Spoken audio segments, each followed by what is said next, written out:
Bonsoir à tous. En ce 16 avril, en ce jour d'anniversaire pour moi-même, aujourd'hui c'est mon anniversaire, j'ai 17 ans.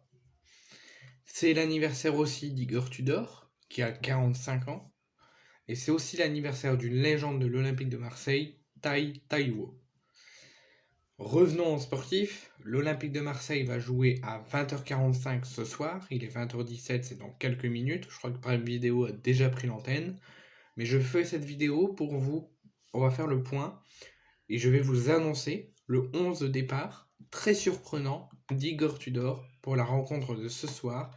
Une rencontre cruciale pour la fin de saison, une rencontre cruciale après notre dynamique actuelle très moyenne, et surtout la dynamique pas bonne du tout de l'OM au Vélodrome.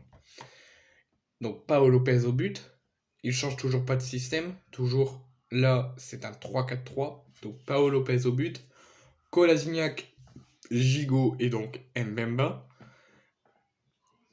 Surprise, piston gauche, Issa Kabore, piston droit, Jonathan Klaus, les deux milieux, Verretou, Rongier, et en attaque, association Sanchez-Vitinha et Cengiz Under. Concernant la défense, Kolasinac-Gigot c'est très bien, il mérite d'être titulaire.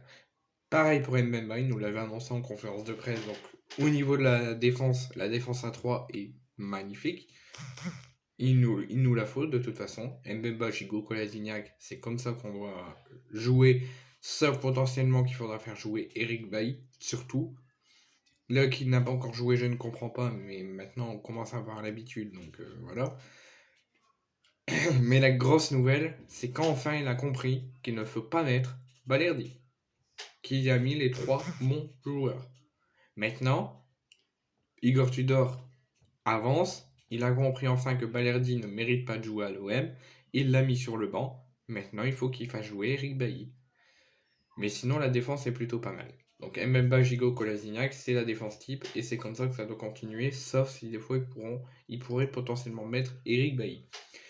Au niveau des pistons, Caboret et Klaus, j'aurais aimé que Tavares débute, pour qu'il puisse se montrer peut-être aux yeux d'Arsenal, pour potentiellement quitter l'OM et rester à Arsenal la saison prochaine, et comme Saliba progresser, faire avancer largement sa carrière, ou potentiellement faire changer d'avis la direction de l'OM pour le conserver. Maintenant, Caboret mérite d'être titulaire, c'est un excellent joueur et je sais qu'il sera très bon ce soir. On en parlera dans le débrief. Jonathan Klaus, c'est bien, il est dans une posture moyenne en ce moment et c'est bien qu'il faut le faire jouer pour qu'il puisse retrouver une belle dynamique. Verretou Rongier, c'est très bien parce que moi s'il y aurait mis Kendouzi, j'aurais pas compris parce que Kendouzi en ce moment, il faut pas arrêter de le faire jouer, d'ici la fin de la saison, il faudra le refaire jouer. Mais je trouve que Verretou Rongier, c'est notre milieu qu'il faut conserver jusqu'à la fin de la saison parce qu'en ce moment, Kendouzi n'est pas à son meilleur niveau.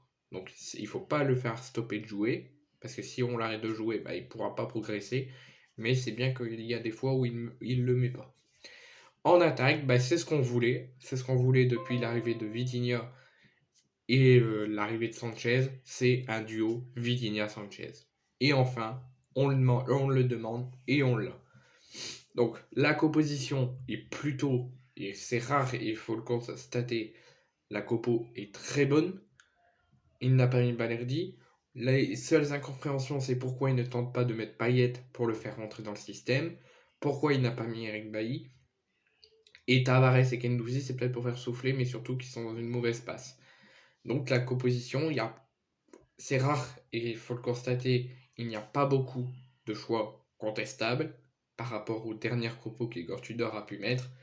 Mais il y a quelques choix, notamment la titularisation de Bailly, la non-titularisation de Bailly, celle de Payet, mais il faut se satisfaire de ce qu'on a, et là, cette compo est plutôt pas mal. Maintenant, attention, sur ce match, il va falloir rester concentré du coup de sifflet pour lancer la rencontre jusqu'au coup de sifflet final. Il faut pas, à un moment, ne plus être concentré, plus s'intéresser au match, plus aller chercher l'objectif, non. Il faut rester bloc, il faut rester concentré, se parler, s'écouter, écouter les consignes du coach et surtout s'imposer ce soir. Pourquoi? Parce que Lens n'a pas gagné contre Paris, donc on a l'occasion de retrouver notre deuxième place et après le week-end prochain et les autres matchs, il faudra essayer de la conserver pour qu'on soit deuxième en fin de saison. Donc il y a la deuxième place, mais il y a aussi la conservation de notre place sur le podium, parce que là jusqu'au week-end prochain on sera troisième, peu importe le résultat de ce soir on sera troisième, mais attention, il y a Monaco qui a gagné tout à l'heure 3-1 contre Lorient. Donc si on fait encore un mauvais résultat, là déjà on est dans une crise incroyable de résultats, il va falloir réagir vers du changement. Mais surtout, on pourrait potentiellement perdre notre place sur le podium le week-end prochain.